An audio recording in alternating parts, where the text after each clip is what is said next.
ایک مرتبہ ایک مقدس آدمی خدا سے ملا۔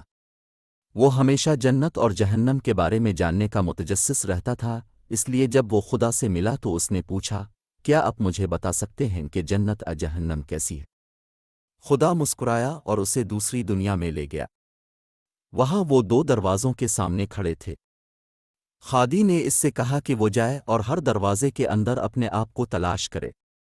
اس نے پہلا دروازہ کھولا۔ وہاں اس نے ایک بڑی گول میز دیکھی جس کے ارد گرد لوگ بیٹھے تھے۔ مزیدار سٹو کا ایک بڑا برتن میز کے بیچ میں رکھا ہوا تھا۔ وہاں بیٹھے ہوئے لوگوں نے اپنے بازوؤں میں لمبے لمبے چمچے رکھے ہوئے تھے۔ درمیان میں لذیذ سٹو کے برتن تک پہنچنے کے لیے چمچ کافی لمبا تھا، لیکن لمبے ہینڈل کی وجہ سے لوگ کھانے سے بھرا ہوا چمچ منہ میں واپس نہیں لے پاتے تھے۔ ان لمبے چمچوں کی وجہ سے کھانا کھانے کے قابل نہ ہونے کی وجہ سے وہ سب دبلے پتلے اور بیمار لگ رہے تھے۔ وہاں کے لوگ بہت اداس اور ناخوش تھے۔ وہاں موجود لوگوں کی تکالیف دیکھ کر وہ کانپ گیا۔ وہ اس کمرے سے واپس آیا اور دوسرے کمرے کا دروازہ کھولا۔ ایک اور کمرہ بالکل پہلے کمرے جیسا تھا۔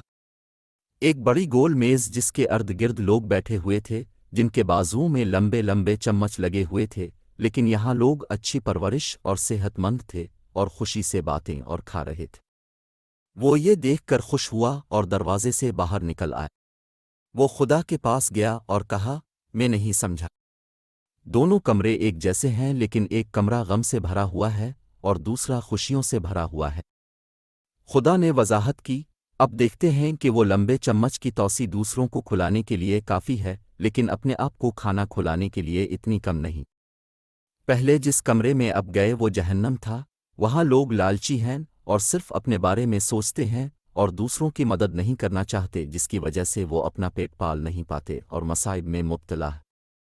جہاں کے طور پر دوسرا کمرہ جنت میں گیا۔ یہ ان لوگوں سے بھرا ہوا تھا جو ایک دوسرے کی دیکھ بھال اور محبت کرتے تھے۔ وہ ایک دوسرے کو سہارا دیتے ہیں اور ایک دوسرے کو ان لمبے چمچوں سے کھلاتے ہیں جس کی وجہ سے وہ صحت مند اور خوش رہتے ہیں۔ اخلاقی اگر ہم ایک دوسرے کی حمایت اور دیکھ بھال کرنا سیکھیں تو ہم اپنی زندگی کو جنت بنا سکتے ہیں اور خوشی سے جی سکتے ہیں۔ دینا اور بانٹنا اندرونی خوشی لاتا ہے۔